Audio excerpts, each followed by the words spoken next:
Hello friends, आप लोग का स्वागत है हमारी यूट्यूब चैनल पर। तो आज हम देखेंगे कक्षा 8 का गृहदर्शिका यूपी बोर्ड का पाठ 3। पाठ का नाम है खाद्य पदार्थों का संरक्षण। तो देखिए दोस्तों, जैसा कि हमने इस वीडियो में इस पाठ के प्रश्न उत्तर को लिया है, तो चलिए देखते हैं। प्रश्न नंबर 1 है वस्तुनिष्ठ प्रश्न। तो यहाँ पर हमें क्या करना है, प्रश्न 1 क्या कह रहा है कि सही मिलान करिए। आप यहाँ पर देख सकते हैं लिखा गया चीज़ें, दूध, हरी धनिया, प्याज, लहसुन, इसका हमें मिलान करना है। तो चलिए यहाँ पर देखते हैं। यहाँ पर चीज़ों का नाम है और यहाँ पर घरेलू उपाय दिया गया है। तो हमें मिलान करना है कि दूध का घरेलू उपाय क्या है, हरी धनिया, प्याज, लहसुन। तो ये चीज़ों का नाम दिया गया है, यहाँ पर घरेलू उपाय दिया गया है। इन्हीं दोनों को आपस में मिलान करना है। तो आप देख सकते हैं हमने यहाँ पर मिलान किया है। दूध का मिलान किया है, दूध को हम उबालते हैं। हरी धनिया को गीले कपड़े में लपेट कर रखते हैं ताकि वो सूखे ना, और प्याज लहसुन को नमी से बचाकर खुले में रखते हैं। ये हो गया मिलान करने वाला प्रश्न। अगला देखते हैं दूसरा, जो कि कह रहा है कि निम्नलिखित वाक्यों के आगे सही है तो सही का निशान लगाइए अथवा गलत है तो गलत का चिन्ह लगाइए। तो प्रश्न है कि 0° यानी कि 0 डिग्री सेल्सियस तापक्रम पर जीवाणु सक्रिय हो जाते हैं, ये गलत है। अगला है परिरक्षण विधि से मुरब्बा, जैम एवं जेली बनाकर सुरक्षित रखते हैं, ये सही है। अगला प्रश्न है दूसरा, अति लघु उत्तरीय प्रश्न। प्रश्न है फ्यूमिगेशन विधि में किस चीज़ का प्रयोग करते हैं। तो जैसा कि हमने यहाँ पर लिखा है, इसका उत्तर हो जाएगा फ्यूमिगेशन विधि में इथाइलिन, डाइब्रोमाइड, इथाइलिन, आगे दिया गया ट्राइक्लोराइड एवं कार्बन टेट्राक्लोराइड जैसे रसायनों का प्रयोग करते हैं। अगला प्रश्न है शीघ्र नष्ट होने वाले पदार्थों का नाम लिखिए। तो शीघ्र नष्ट होने वाले पदार्थ कौन कौन से हैं? दूध है, दही है, फल है, सब्जियां, अंडा, मांस, मछली आदि, ये सब जल्द ही नष्ट हो जाते हैं। अगला प्रश्न है तीसरा, लघु उत्तरीय प्रश्न।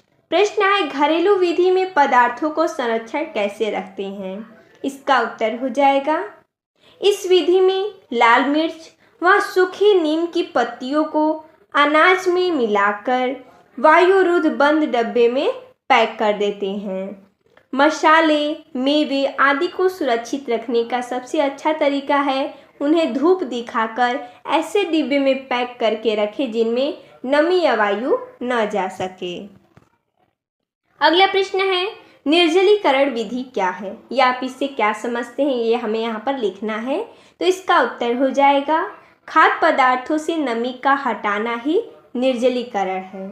इस विधि में खाद्य सामग्री में उपस्थित नमी धूप के माध्यम से सूखकर निकल जाती है। जब खाद्य पदार्थ में नमी नहीं रहती है तो जीवाणु, कवक एवं एंजाइम सक्रिय नहीं हो पाती हैं एवं खाद्य पदार्थ सुरक्षित हो जाता है। अर्थात निर्जलीकरण से हम यही समझते हैं कि खाद्य पदार्थों से नमी का हटाना निर्जलीकरण कहलाता है। अगला प्रश्न दीर्घोत्तरीय प्रश्न है। प्रश्न दिया गया है भोजन बर्बाद न हो, इसके लिए आप क्या करेंगे।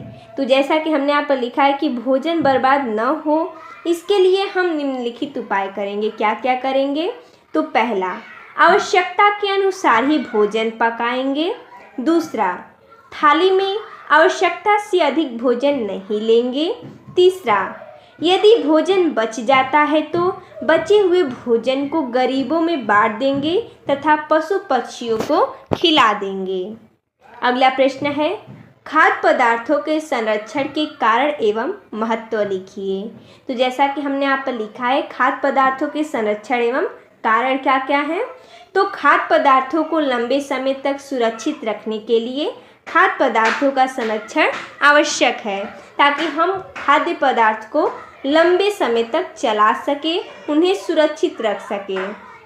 और इसकी महत्व क्या है संरक्षण का। तो खाद्य पदार्थों के संरक्षण के निम्नलिखित महत्व हैं। पहला है खाद्य सामग्रियों को धूल, फफूंदी एवं अन्य कीटाणुओं से सुरक्षित रखना। दूसरा है पके हुए भोज्य पदार्थों को संरक्षित रखकर उनका दोबारा उपयोग करने पर समय एवं ईंधन की बचत होना। तीसरा, आवश्यकता से अधिक पैदा होने वाले फल, सब्जी एवं अनाज को सुरक्षित रखना। अगला चौथा है अनाज, फलों एवं सब्जियों को दूर के स्थानों पर भेजने के लिए। ये सब संरक्षण के महत्व है। अगर संरक्षण रहेगा तो ही ये अच्छा रहेगा। मान लीजिए कोई अनाज है, फल है, सब्जियां हैं, हमें दूर देशों में भेजना है या कहीं दूर भेजना है तो उसके लिए संरक्षण आवश्यकता होती है संरक्षण की। तो देखिए दोस्तों, जैसा कि इसमें इतना ही प्रश्न दिया गया था, तो मिलते हैं तब तक के लिए धन्यवाद दोस्तों।